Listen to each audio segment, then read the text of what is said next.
Hey guys, welcome back to part 2 of this hallway remodel.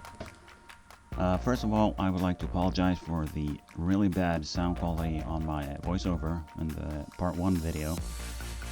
I just used this gaming headset microphone that I had laying around, and it was terrible. So now I have purchased a new microphone, so hopefully the audio will be a lot better on this time around. We are jumping right back in here with the installation of the drywall in the ceiling. You can see my electrical boxes there for the spotlights, which have been the cable has been pulled before we install the drywall plates.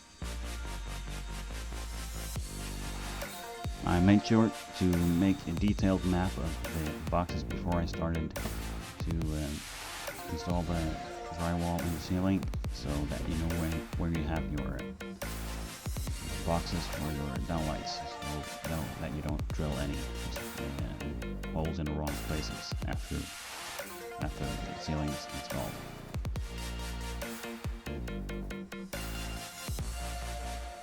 Now, unless you have a lift for installing these plates, I suggest you get some help, because it really is a two-man job.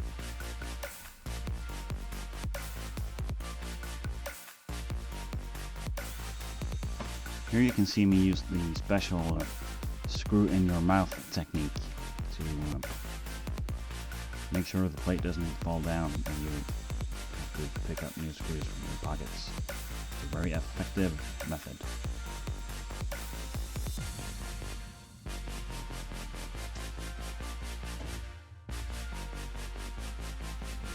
Last piece of plate going in right here.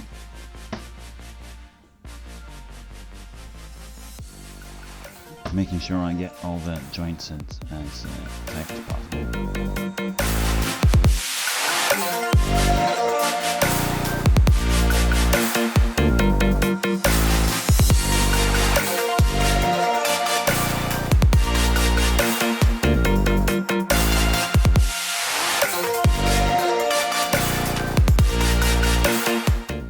Okay, so here I am starting to measure out all the holes for the spotlights.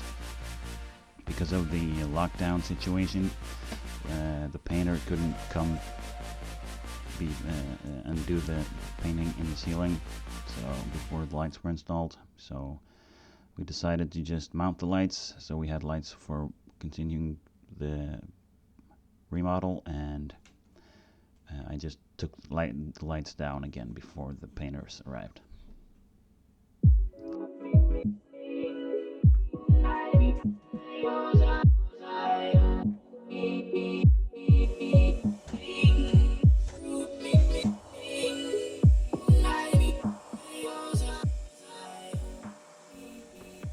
Drilling these holes in the ceiling creates a lot of dust in your eyes and everywhere, so make sure to use some goggles, which you clearly can see I'm using here. I also use a vacuum cleaner to minimize dust. I don't have a dust collection on my drill.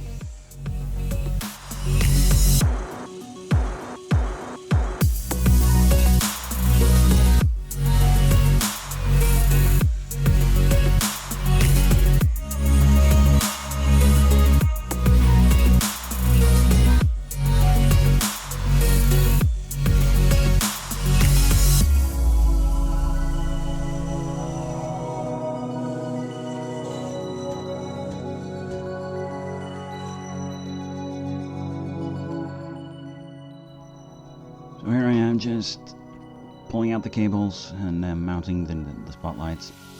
Make sure to grab a little bit of extra cable for every hole, so you're sure that you have long enough ends to do the connections.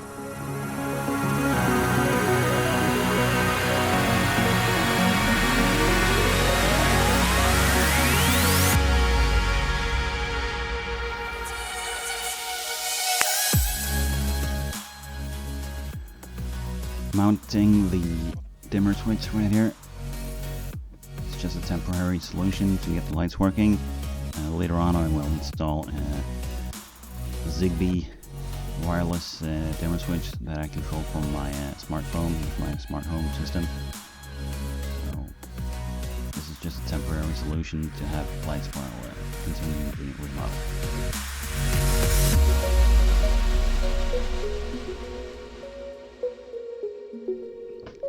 Switching the power back on to see if the light works, and it looks like they do. So here I am installing the plywood walls. We have one feature wall plywood. I'm using 9mm plywood, untreated. Just putting it in place and fastening it with some brad nails. We wanted to use plywood on one of the walls to break up the surfaces a little bit and get a little more natural feel to the room.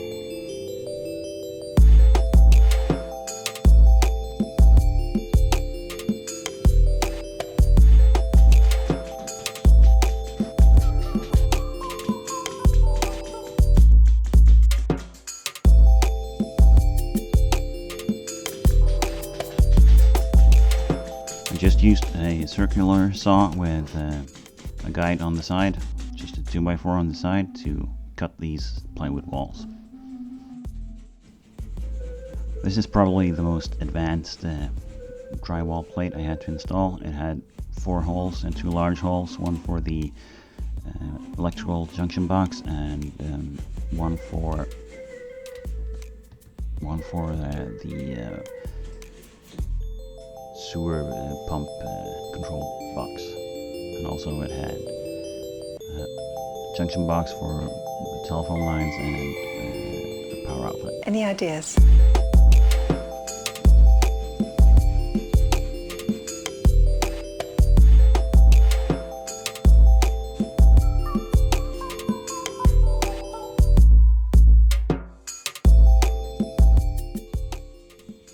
Had to make some minor adjustments to get the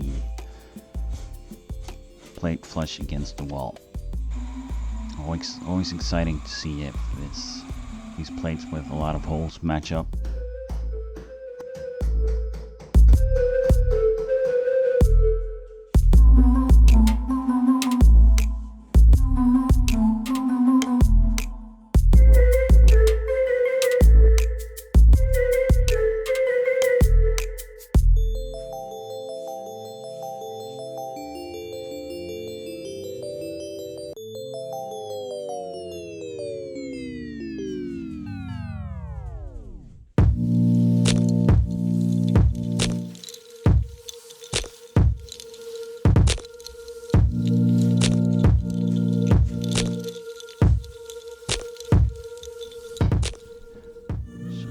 Thankfully, this plate fit on the first try.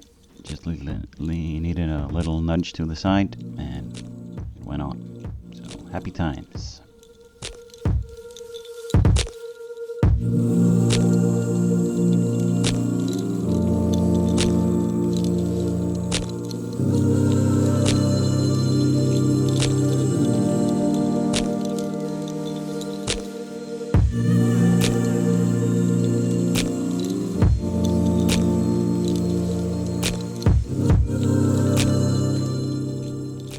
Okay, so with the walls done, see we masked off the plywood wall. I'm starting here to apply primer to the concrete floor. This is to make sure that the tile adhesive is properly secured to the floor. It also binds all the dust, because you don't want your tiles coming back up after you've installed them. So I'm using 60 by 60 centimeter ceramic tiles on the floor, making sure to back butter all the tiles before putting them down. This way you make sure you get a solid adhesive against the floor. And I'm also using a 10mm spackle to apply the tile adhesive to the floor. In my opinion, it's better to spend or to use a little more tile adhesive on the floor than to have hollow tiles that can crack and eventually come loose.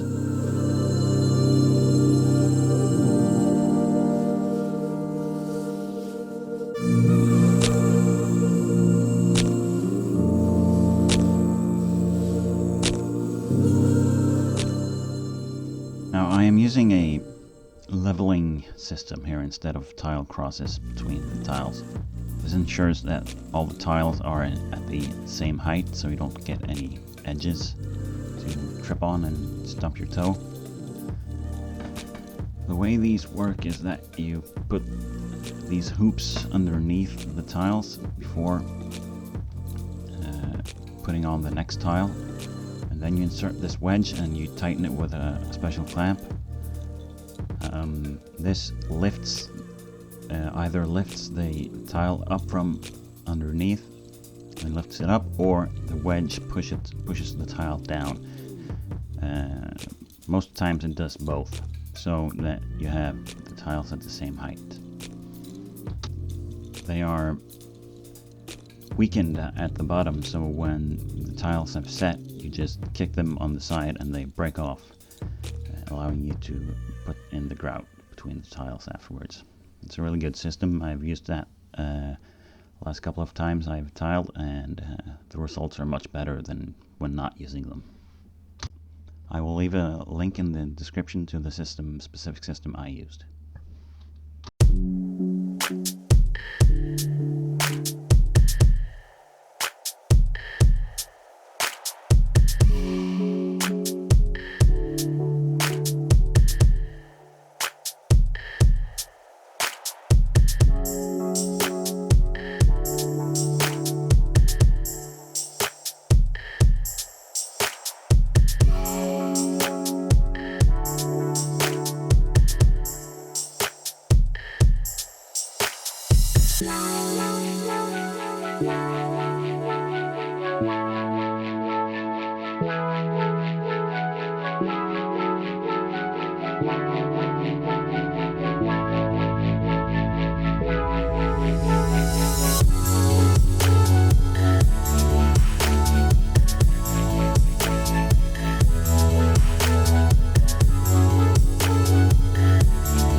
So here you can see the next day I'm just kicking on the side of the hoops and the wedges, and they come off.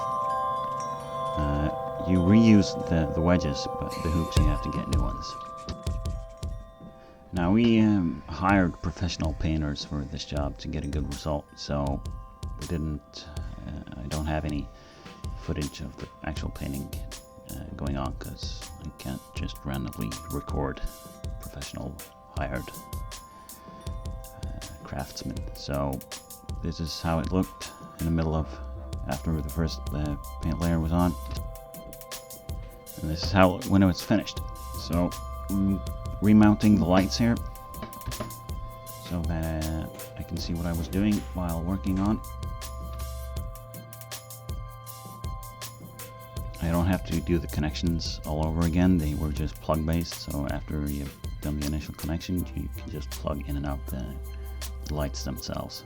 These are 10 watt LED spotlights with a warm dim function, so that the light temperature gets warmer as you dim the lights down, and it gets colder as you dim the lights up, so it creates a more natural lighting setting. So just more cleaning up and removing the masking on the plywood wall. I was quite excited to see how this looked after all the roof and this wall painting was done. I was pretty happy with it.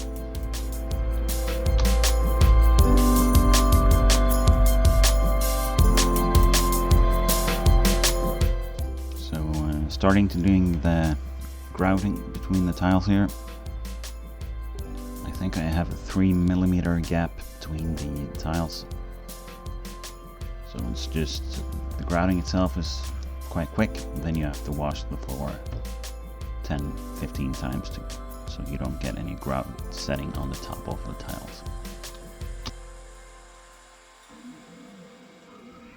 Here I installed a new glass door to get some natural light from the outside, as there are no outside windows in the hallway anymore. Also putting some insulation around the door so to get some more sound insulation between the rooms. So here's a little tips for doing the molding around the doors. You do the 45 degree cut initially before you cut to length. You flip it upside down and you do the mark at the top molding. So you put it on the floor as you see here with the 45 degree down. You mark on the top here, and then you do a straight cut, and then you flip it back around and it should fit perfectly. You might have to do like one additional cut, maybe just a blade's length on the miter saw, but usually this works pretty good. Just make sure to cut the 45 angle the right way, because you have to turn the saw the other way between it on each side of the.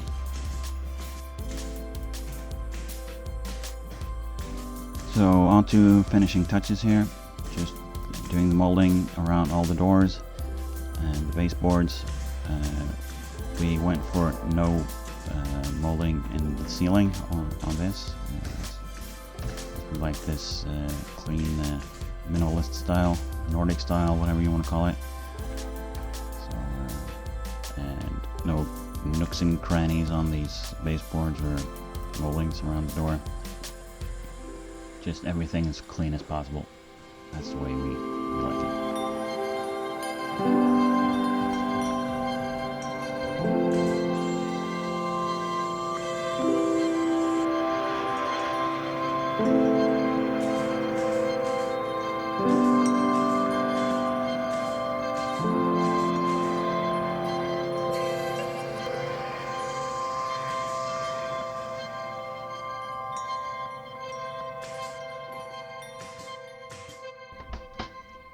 So this is what the finished product looks like. We're really happy with it. It's our favorite room in the house right now. It's the only room that looks like exactly the way we want it, so we're really happy with how it turned out. Check out Chewy hanging around there. We got our charging stations for our phones and stuff. So yeah, really happy. So if you like this video, please give it a thumbs up. Subscribe to my channel. I have lots more projects coming up, so thank you for watching.